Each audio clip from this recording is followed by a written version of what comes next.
This is the final podcast in the electron configuration, quantum mechanics, Bohr model, chapter 11 stuff. And it's a very short one on what I call orbital notation. It's just another way to describe the arrangements of electrons in an atom.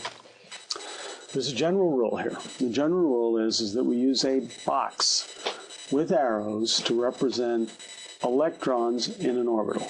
Each box corresponds to an orbital. Each orbital, of course, can hold 2 electrons, and we put an arrow up and an arrow down to designate the 2 spins and go along with the Pauli exclusion principle. Each box represents an orbital. So, this is where Hund's rule comes back. Within a sublevel, you place 1 electron per orbital before you pair them if they are of equal energy.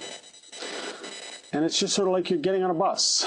You know, if you get on the bus and walk down the aisle and have a look, and you see some empty seats, and you see people sitting in seats that you don't know, you probably don't sit beside them. You go to the empty bus seat.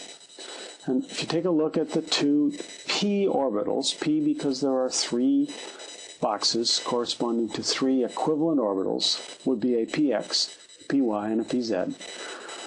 The one on the right is indeed right, and the one on the left is wrong because it has an empty space. Hund's rule says that they will stay apart as long as possible. After all, electrons are negative, and they repel each other. And so we have this orbital notation, and let's just take a look at an example. Here's oxygen. Okay, 8 electrons, so we have the 1s orbital, we got 2 electrons in it. We have the 2s orbital, and it has 2 electrons in it. We've got 4, we have 4 to go. So now you draw the 2p, and you put the electrons in it. And then we end up with what was on the previous page. We end up with them unpaired as long as possible.